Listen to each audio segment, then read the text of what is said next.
I knew something was wrong when my credit card company called to ask why I hadn't paid my bill in 3 months, but I'd been mailing checks like clockwork since I moved into Riverside Pines, Georgia, back in January. That phone call in late April was just the beginning of a nightmare that would expose the most corrupt HOA president I'd ever encountered. And trust me, I thought I'd seen it all after living in 2 other communities before this one. My name is Graham Lawson, and I'm a 34-year-old software engineer who works remotely from home. I bought my modest 3-bedroom ranch in this supposedly quiet suburban community just outside of Savannah, thinking I'd finally found the perfect place to settle down. The house had good bones, a decent yard, and the neighborhood seemed peaceful enough during my initial visits. What I didn't know was that the HOA president, a woman named Brenda Patterson, ran the place like her own personal fiefdom. The trouble started innocently enough.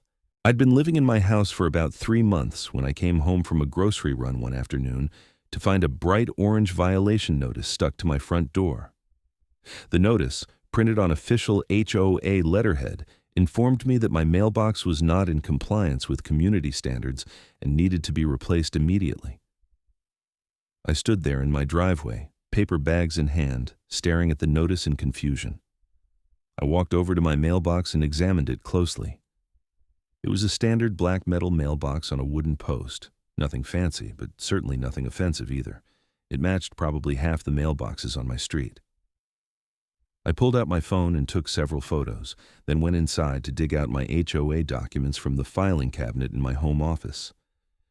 After an hour of reading through the covenants and bylaws, I couldn't find anything that specifically outlined mailbox requirements beyond keeping them in good repair. My mailbox wasn't damaged or falling apart. It was just a regular mailbox. I decided to email the HOA board to ask for clarification. The response came the next morning from Brenda herself. Her email was curt and condescending, explaining that all mailboxes in Riverside Pines were required to be the approved model, which was a specific Victorian-style mailbox in forest green with brass accents. She included a link to the only approved vendor, a company called Heritage Home Accents based in Atlanta. The price for the mailbox and installation was exactly $1,000. I nearly choked on my coffee. $1,000 for a mailbox? That was insane. I wrote back immediately, pointing out that nowhere in the HOA documents did it specify this particular style, and that my current mailbox was identical to many others in the neighborhood.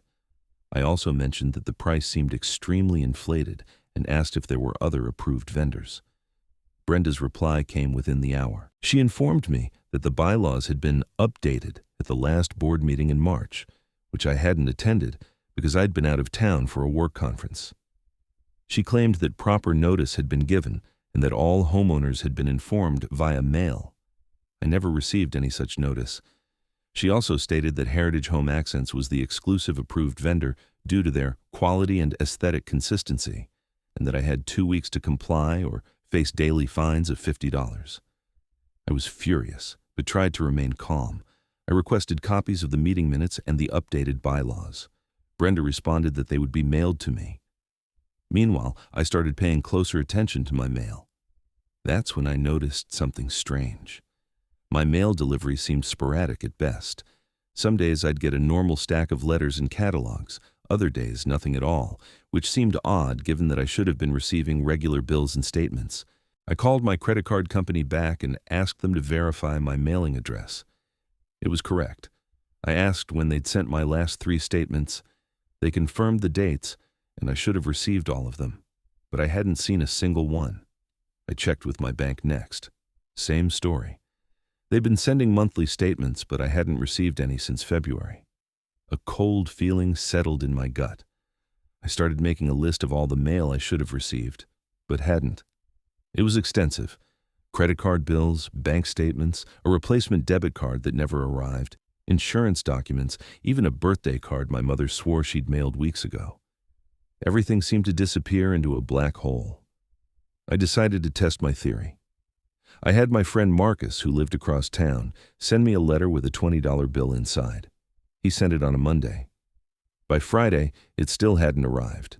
I called the post office and was told that mail delivery to my address showed no issues in their system. The carrier confirmed he'd been delivering mail to my address regularly. That weekend, I did something I probably should have done sooner. I installed a small wireless camera in my front yard, angled to capture a clear view of my mailbox. I disguised it as a decorative solar light, one of those motion-activated path lights that nobody would look twice at. Then, I waited.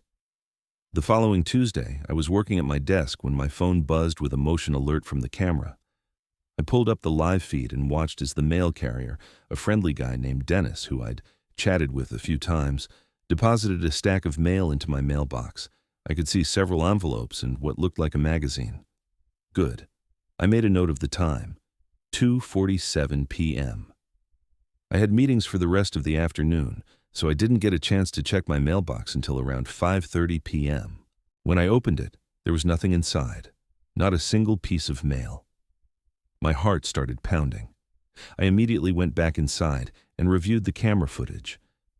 At 3:15 p.m., a silver BMW pulled up to my mailbox. I watched as Brenda Patterson herself got out of the driver's seat, looked around quickly, then opened my mailbox and removed all the mail. She flipped through it briefly, tucked it under her arm, got back in her car, and drove away. The whole thing took less than 2 minutes.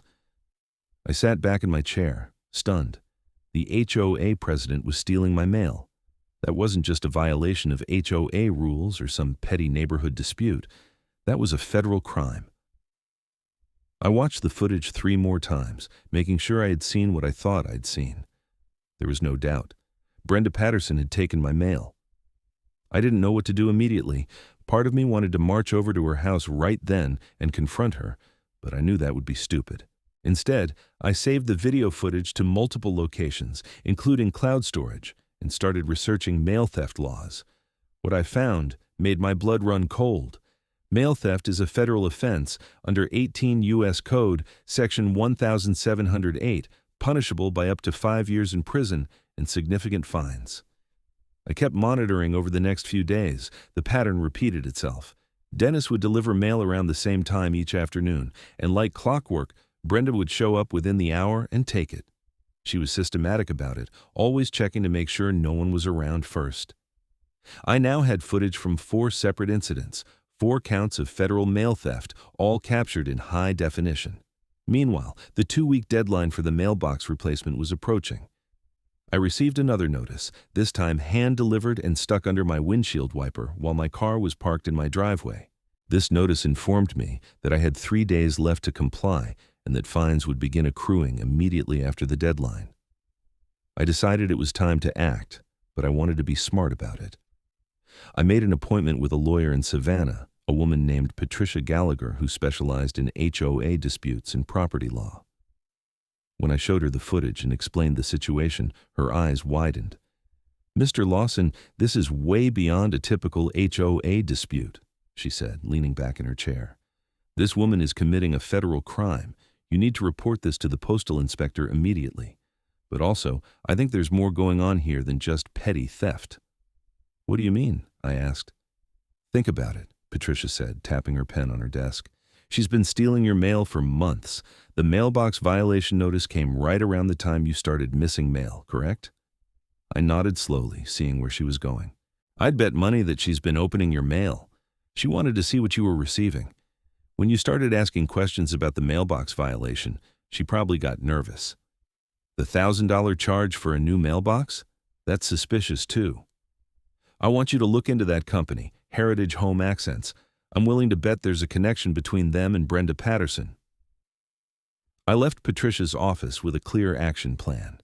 First, document everything. Second, report the mail theft to the postal inspector. Third, investigate the connection between Brenda and the mailbox company. Fourth, prepare for a potential lawsuit to challenge the HOA violation and fine. That evening, I did a deep dive into Heritage Home Accents. The company had a professional-looking website, but something felt off. I ran a business entity search through Georgia's Secretary of State website. Heritage Home Accents LLC had been registered 18 months ago. The registered agent listed was Richard Patterson. I pulled up the Riverside Pines HOA directory that had been included in my welcome packet. Brenda Patterson's husband was named Richard. There it was. Brenda and her husband owned the company that she was forcing homeowners to use for $1,000 mailbox replacements. This wasn't just mail theft anymore. This was fraud, embezzlement, and probably a dozen other crimes I couldn't even name.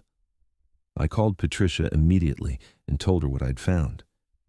She let out a low whistle.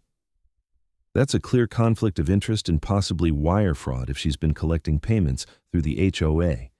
Mr. Lawson, you've stumbled onto something much bigger than mail theft. I think we need to involve law enforcement sooner rather than later. The next morning, I drove to the main post office in Savannah and asked to speak with someone about mail theft.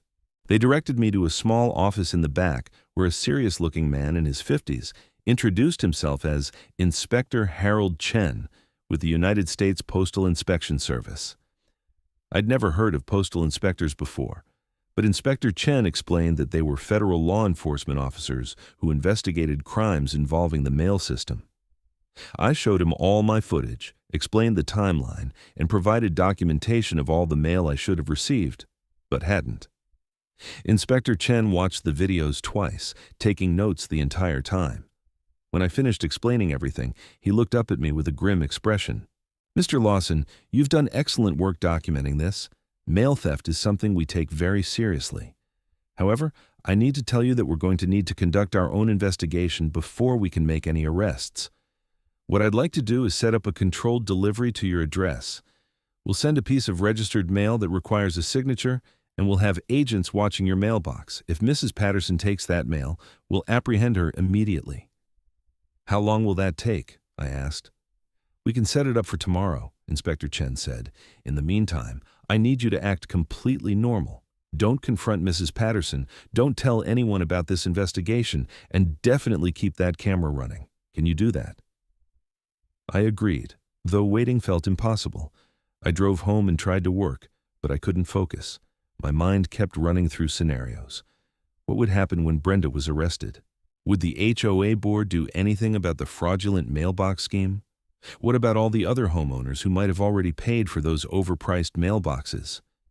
That afternoon, I decided to take a walk around the neighborhood. I started paying attention to the mailboxes. Out of roughly 60 homes in Riverside Pines, I counted 12 that had the fancy Victorian-style green mailboxes, 12 homeowners who had paid $1,000 each. That was $12,000 going straight into Brenda and Richard Patterson's pockets, all under the guise of HOA compliance. I walked past Brenda's house, a large 2-story colonial at the end of Oak Street. Her silver BMW was parked in the driveway. The house itself was immaculate, with professional landscaping and expensive outdoor furniture on the wraparound porch. I wondered how much of that lifestyle was funded by her various HOA schemes. As I walked back toward my house, an older woman tending her garden called out to me. "You must be the new resident on Maple. I'm Dorothy Henderson. Welcome to the neighborhood." I introduced myself and chatted with her for a few minutes. Dorothy had lived in Riverside Pines for over 20 years. When I carefully mentioned the mailbox situation, her face clouded over. "Oh, that whole thing's ridiculous," Dorothy said, shaking her head. "Brenda pushed that through at a meeting when hardly anyone was there. My husband and I refused to replace our mailbox.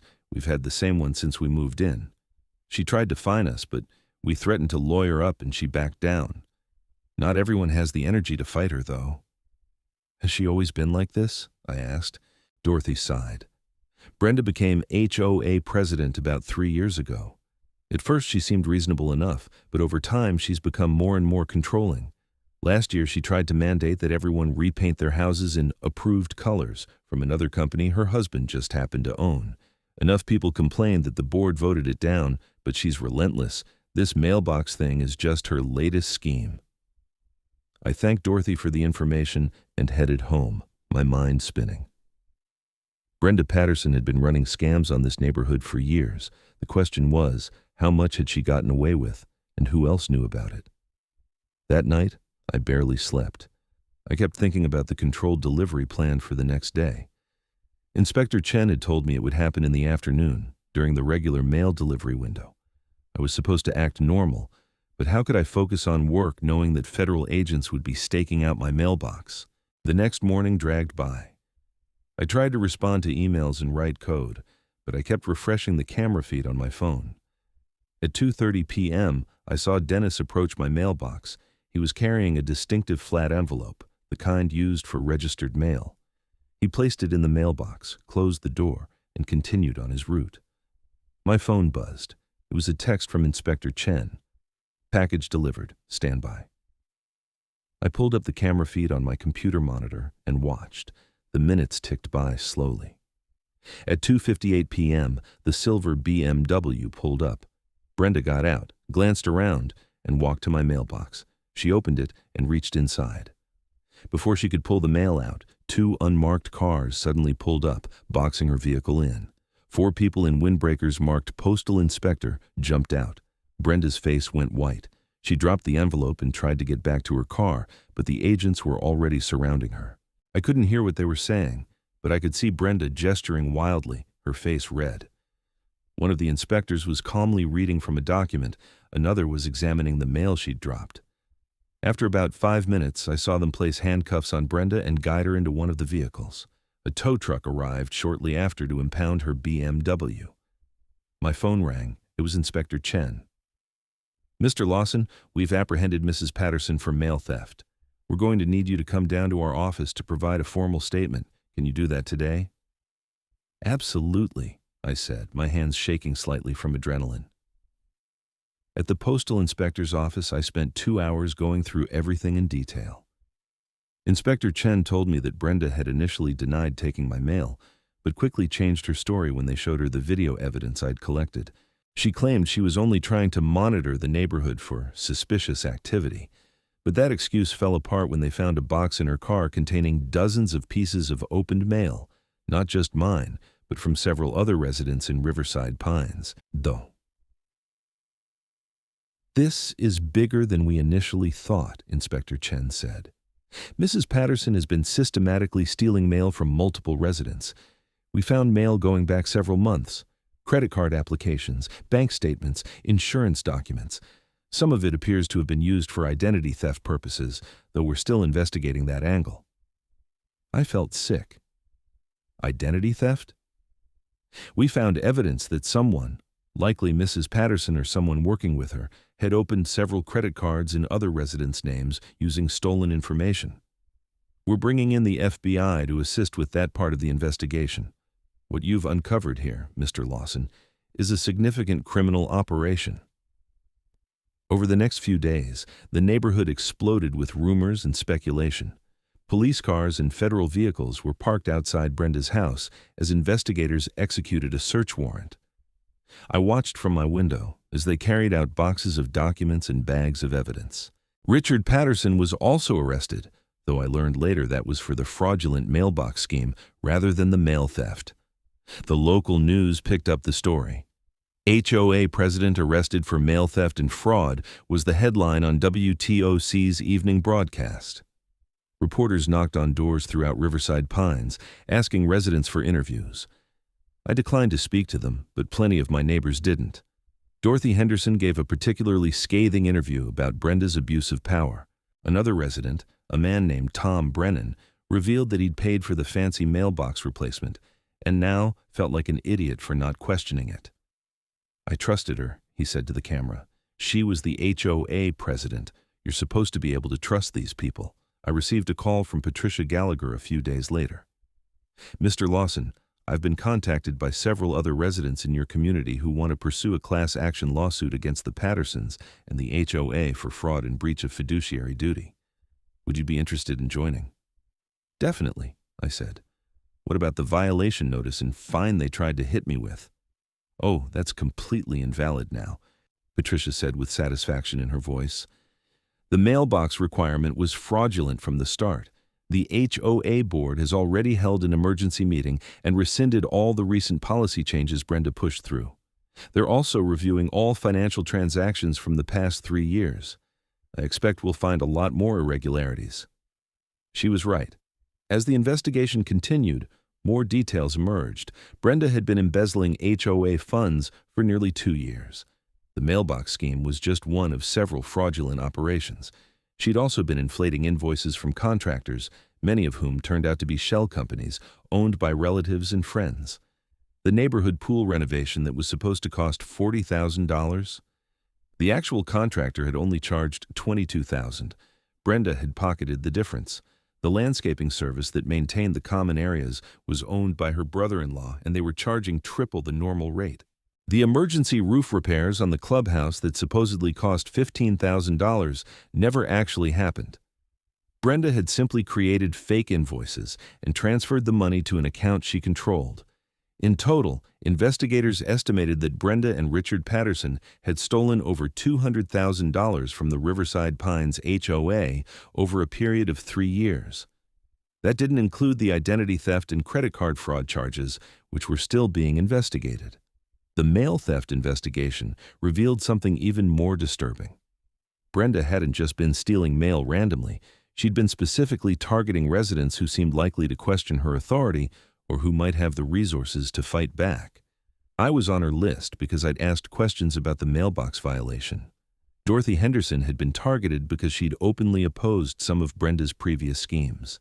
Brenda had been opening our mail looking for any information she could use against us: financial problems, health issues, legal troubles, anything that might make us vulnerable or distracted. In my case, she'd been hoping to cause enough chaos with my bills and statements that I'd be too overwhelmed dealing with creditors to fight her over a mailbox. What she hadn't counted on was that I'd figure out what was happening and have the technical know how to catch her in the act. The legal proceedings moved surprisingly quickly. The evidence was overwhelming, and both Brenda and Richard Patterson's lawyers advised them to accept plea deals rather than go to trial. In federal court, Brenda pleaded guilty to multiple counts of mail theft, identity theft, and wire fraud. Richard pleaded guilty to wire fraud and conspiracy charges related to the mailbox scheme. Brenda was sentenced to 4 years in federal prison, followed by 3 years of supervised release. She was also ordered to pay full restitution to all victims, though the judge acknowledged that the amount would likely exceed her ability to pay. Richard received 3 years in prison and was also ordered to make restitution. The civil lawsuit was more complicated. Patricia Gallagher represented a group of 23 homeowners who had been directly victimized by the Patterson schemes. We sued the Pattersons individually, Heritage Home Accents LLC, and the HOA itself for failing to properly oversee its president. The Pattersons' insurance company settled relatively quickly for their policy limits, which was $500,000. That money was divided among the victims based on documented losses. I received about $8,000, which covered my legal fees and compensated me for the time and stress of dealing with the fallout from the stolen mail. Others who had paid for fraudulent mailboxes or had money stolen from them received varying amounts. The lawsuit against the HOA was more contentious. The remaining board members argued that they'd been deceived by Brenda just like everyone else, and that the HOA as an entity shouldn't be held liable. Patricia countered that the board had failed in their fiduciary duty by not properly reviewing financial statements and questioning obvious red flags. Eventually, we reached a settlement. The HOA agreed to implement strict financial oversight procedures, including mandatory annual audits by an independent accounting firm. They also agreed to hold new elections for all board positions and adopted term limits to prevent any one person from accumulating too much power. Finally, they established a fund to compensate victims who hadn't been fully made whole by the insurance settlement. Throughout all of this, I learned several important lessons about HOAs and community living. I learned that you can't just assume people in positions of authority are acting in good faith. I learned the importance of reading the fine print and questioning things that don't seem right. Most importantly, I learned that documentation is everything. If I hadn't installed that camera, I might never have proven what Brenda was doing. The new HOA board was elected in August, about 4 months after Brenda's arrest. Dorothy Henderson was elected president, and she immediately set about repairing the damage to the community. One of her first acts was to formally apologize to everyone who had been victimized and to commit to transparency and accountability going forward. The neighborhood slowly began to heal. The residents who had paid for those ridiculous Victorian mailboxes were reimbursed, though many chose to keep them just because they'd gotten used to them. My standard black mailbox remained right where it was, and no one ever bothered me about it again. I did eventually meet some of my neighbors properly. under much better circumstances. Tom Brennan, the guy who'd been interviewed on the news, turned out to be a great guy who worked in construction. He helped me build a new deck in my backyard that summer, and we became good friends.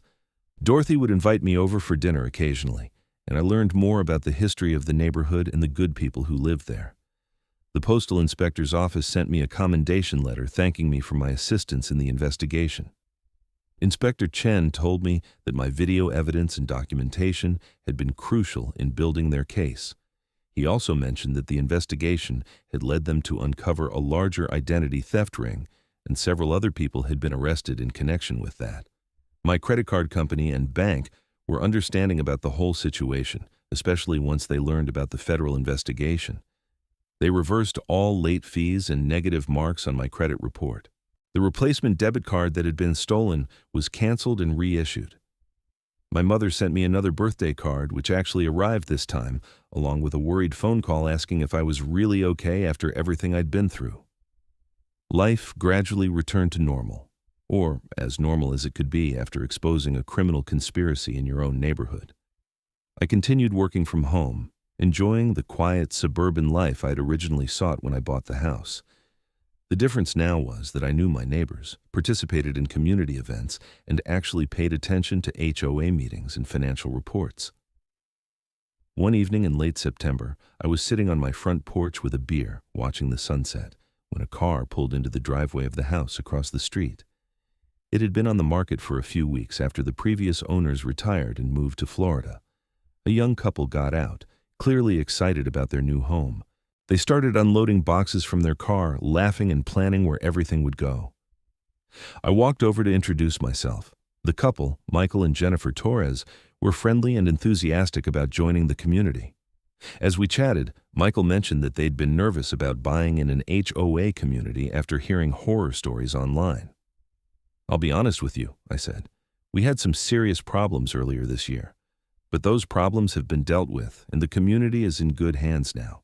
Just make sure you read all the HOA documents carefully, come to the meetings, and don't be afraid to ask questions if something seems off." "What kind of problems?" Jennifer asked, curious. I gave them a brief overview of what had happened with Brenda Patterson, though I kept it relatively light. I didn't want to scare them off on their first day. Their eyes got wider as I explained about the mail theft and fraud. "Oh, wow," Michael said. "That's intense. But you said everything's been resolved?" "Completely," I assured them. "We have a great new board, strict oversight procedures, and everyone's a lot more engaged now. Sometimes it takes a crisis to bring a community together. This place is actually pretty great now." As I walked back to my house, I reflected on how true that was. Riverside Pines had been through a serious trauma, but we'd come out stronger. People who had previously just waved at each other in passing now actually knew each other's names. Neighbors looked out for each other. The HOA meetings were well attended, and people actually read the financial reports. The following month, I attended a community barbecue at the clubhouse. It was a beautiful October afternoon, perfect weather for outdoor gathering. Dorothy had organized the event as a way to boost community morale and welcome new residents. Nearly every household in Riverside Pines showed up. I found myself talking with a group of neighbors about our experiences with Brenda.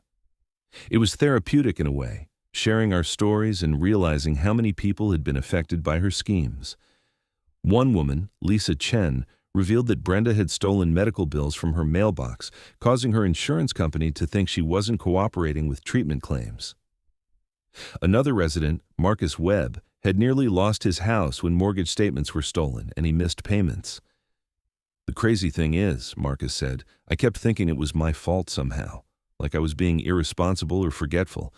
It never occurred to me that someone was actually stealing my mail." Everyone nodded in understanding. That had been Brenda's real genius, in a twisted way. She'd caused chaos while making her victims doubt themselves. It was psychological manipulation on top of the actual crimes. "Well, she's paying for it now," Dorothy said firmly. 4 years in federal prison, and she'll probably never be able to work in any position of trust again. Not to mention they lost their house and most of their assets to restitution payments. I'd heard that the Patterson house had been sold at a steep discount to cover legal fees and restitution. The new owners, a retired couple from North Carolina, seemed nice enough. They'd been mortified to learn about the house's history, but decided to keep it anyway since they'd gotten such a good deal. As the barbecue wound down and the sun began to set, I helped Dorothy clean up. She thanked me for everything I'd done to expose Brenda's crimes. "I've been living here for over 20 years, she said. "This used to be such a wonderful community. Then Brenda came along and nearly destroyed it. If you hadn't caught her when you did, who knows how much worse it could have gotten." "I was just protecting myself," I said modestly. "I got lucky with that camera." "It wasn't luck," Dorothy insisted. "It was smart thinking. And you didn't have to follow through with the investigation. You could have just confronted her privately or moved away. Instead, you made sure she faced real consequences. That took courage." I appreciated her words, though I still felt like I'd just been in the right place at the right time with the right equipment. If Brenda had been a little smarter, or if I'd been a little less paranoid, she might have gotten away with it all. Winter came to Savannah, which meant slightly cooler temperatures and less humidity, but nothing like the harsh winters I'd experienced living in Chicago years ago. Life in Riverside Pines continued peacefully. The HOA published detailed financial reports every month, which Dorothy personally distributed to every household. The transparency was refreshing. I'd been living in my house for almost a year now, and it finally felt like home. I'd made friends, become part of the community, and survived what was hopefully the worst crisis I'd ever face as a homeowner. My mailbox, that standard black metal box that had started the whole thing, stood proudly at the end of my driveway. I'd grown rather fond of it. One day in early December, I received a letter from the postal inspector's office. It was from Harold Chen, informing me that the investigation had officially concluded. All the stolen mail that could be recovered had been returned to victims. The identity theft ring had been dismantled, with 7 people arrested in total. The letter thanked me again for my cooperation, and included an open invitation to contact them if I ever needed anything in the future. I filed the letter away with all my other documentation from the case. I'd kept meticulous records of everything: the original violation notice, all emails with Brenda, the video footage, legal documents, news articles, everything. Part of me hoped I'd never need to look at it again, but another part of me knew that keeping detailed records had been crucial to the successful prosecution. The holidays arrived, and the neighborhood looked beautiful with lights and decorations. The HOA had organized a decorating contest, but it was purely voluntary and fun, with no ridiculous requirements or hidden fees. I put up some simple lights around my door and called it good enough. My neighbor Tom went all out with an elaborate display that had kids from the surrounding area coming to see it. On Christmas Eve, I video chatted with my mother in Portland. She asked if I was happy with my decision to buy the house in Georgia, given everything that had happened. I thought about it for a moment. "Yeah, I am," I told her honestly. "It was rough for a while, but things have worked out. I've got good neighbors, the community is solid now, and I really like my house. Plus, it's been an interesting year. Not many people can say they helped take down a criminal HOA president." My mother laughed. "That's one way to look at it. Your father always said you had a talent for finding trouble." "I prefer to think trouble finds me," I joked, "but when it does, I deal with it." As the new year approached, I found myself reflecting on the whole experience. If someone had told me a year ago that I'd be involved in a federal investigation, help expose a fraud scheme, and become an active member of my HOA, I would have laughed. I'd always been a pretty private person, someone who kept to themselves and avoided drama. But sometimes life doesn't give you that option. Sometimes you have to stand up and fight, even when it's uncomfortable or scary. The easy thing would have been to just pay the $1,000 for the stupid mailbox and move on. But I'd questioned it, investigated it, and ultimately exposed a much larger pattern of criminal behavior. In January, exactly 1 year after I'd moved to Riverside Pines, the HOA held its annual meeting. The turnout was unprecedented. Nearly every household had at least one representative present. Dorothy presented the year-end financial report, which showed that the HOA was actually in better shape than it had been in years, despite the legal expenses and restitution payments. "We've learned some hard lessons," Dorothy said to the assembled crowd, "but we've come through it together. This community is stronger now because we're paying attention, we're asking questions, we're holding our leaders accountable. That's how it should be." There was applause, and several people stood up to share their thoughts about the past year. When it came time to vote on the coming year's budget and initiatives, people actually read the proposals and asked informed questions. It was everything an HOA meeting should be, but rarely is. After the meeting, I walked home under a clear January sky. The air was crisp and cool, and the neighborhood was quiet. I thought about the journey I'd been on, from finding that first violation notice to watching Brenda Patterson get arrested to helping rebuild trust in the community. My mailbox stood at the end of the driveway, exactly as it had a year ago. No fancy Victorian styling, no forest green paint, no brass accents. Just a simple black mailbox that did its job. I opened it to check for mail and found a few letters in a catalog. All properly delivered, all intact, all addressed to me. I smiled and headed inside. It had been quite a year, but I'd made it through.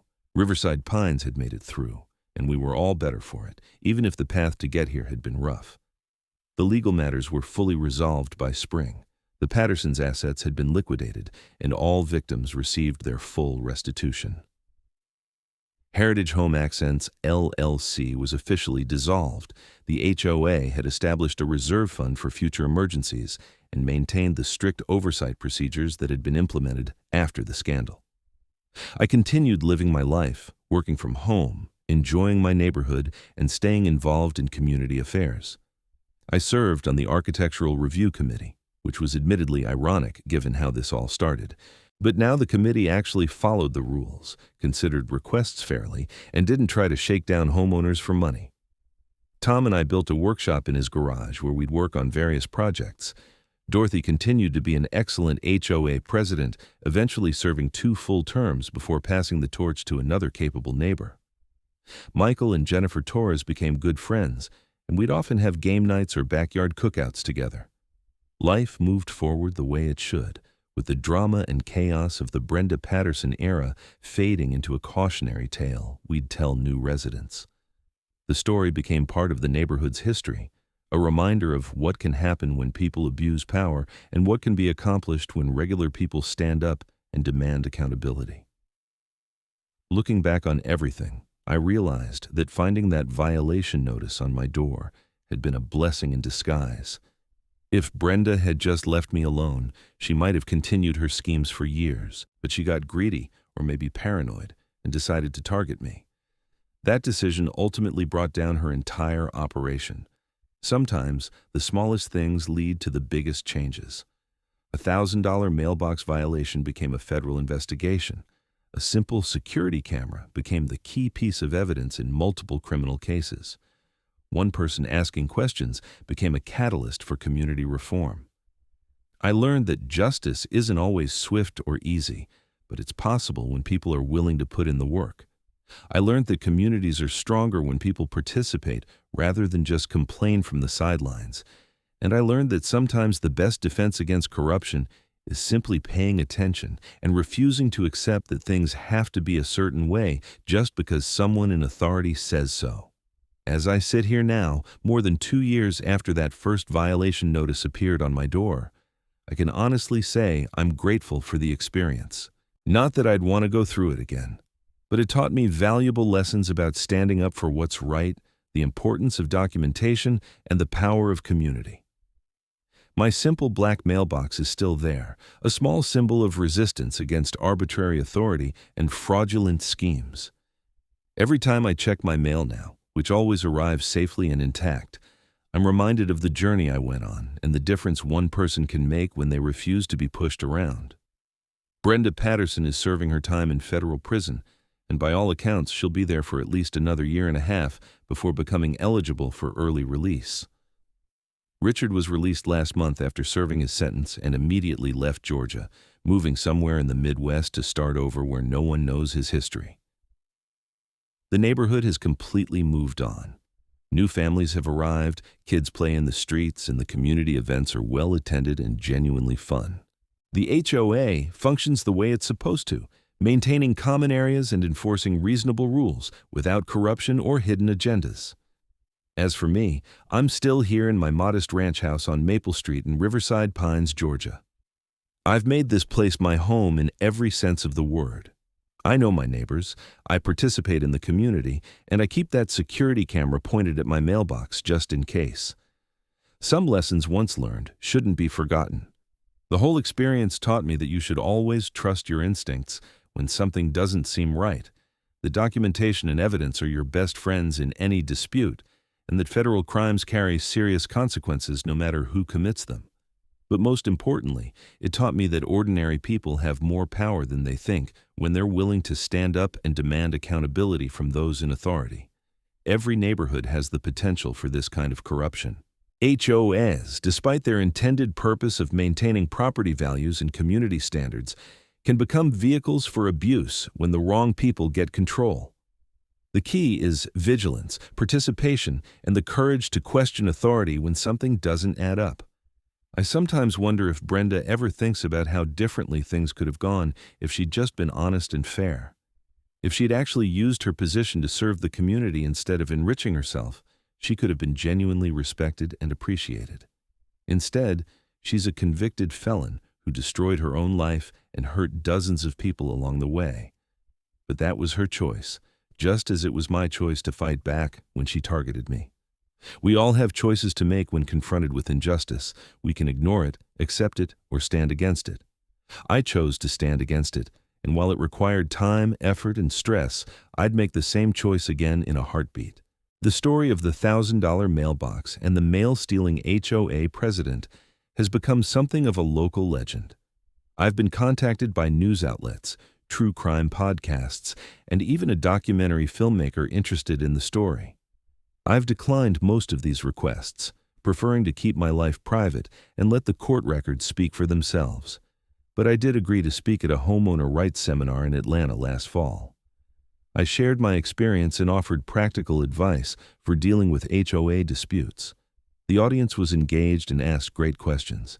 Many people came up to me afterward to share their own HOA horror stories, most of which thankfully didn't involve federal crimes, but were frustrating nonetheless. The advice I gave them was simple. Read your HOA documents thoroughly. Keep detailed records of everything. Don't be afraid to ask questions or demand explanations, and know your legal rights. If something seems wrong, it probably is. Trust your instincts, and don't let anyone bully you into compliance with rules or requirements that don't make sense. I also emphasize the importance of getting involved in your HOA rather than just complaining from the sidelines. Attend meetings, run for the board if you have the time and interest, and hold your leaders accountable. HOAs only become tyrannical when good people sit back and let bad people run things unchecked. Now, as I wrap up this account of what happened, I'm sitting in my home office, looking out at my front yard and that famous mailbox. The sun is setting, casting a golden glow over the neighborhood. Kids are riding bikes down the street. My neighbor Tom is washing his car in his driveway. Dorothy is walking her dog past my house and waves when she sees me in the window. This is what a healthy community looks like. It took a crisis to get here, and we paid a price for it. But we made it. Riverside Pines is proof that communities can recover from corruption and betrayal, that people can come together and demand better, and that justice, while sometimes slow, can prevail. The whole saga started with a simple question. Why should I pay $1,000 for a mailbox that doesn't need replacing? That question led to an investigation that exposed mail theft, identity fraud, embezzlement, and systematic corruption. It resulted in federal prison sentences, financial restitution, and comprehensive HOA reform. All because I refused to accept that things were as they should be, just because someone in authority said so. All because I trusted my instincts, documented everything, and saw it through to the end. It wasn't easy, and there were moments when I wondered if it was worth the stress and time. But seeing Brenda Patterson in handcuffs, knowing that she couldn't hurt anyone else, and watching my community heal and grow stronger made every difficult moment worthwhile. So here's to small acts of resistance, to asking questions when things don't make sense, to standing up for what's right even when it's uncomfortable. Here's to simple black mailboxes that don't cost $1,000, to security cameras disguised as solar lights, and to postal inspectors who take their jobs seriously. And here's to communities that can face their problems, deal with them honestly, and come out better on the other side. My name is Graham Lawson, and this is the story of how a fraudulent $1,000 mailbox charge exposed a criminal HOA president and changed my community forever. It's a story about corruption and justice, about community and individual courage. But most of all, it's a story about refusing to be a victim and fighting back against those who abuse their power. The mailbox is still there, standing proud at the end of my driveway. And every single day my mail arrives safely, exactly as it should. Sometimes that's all the victory you need.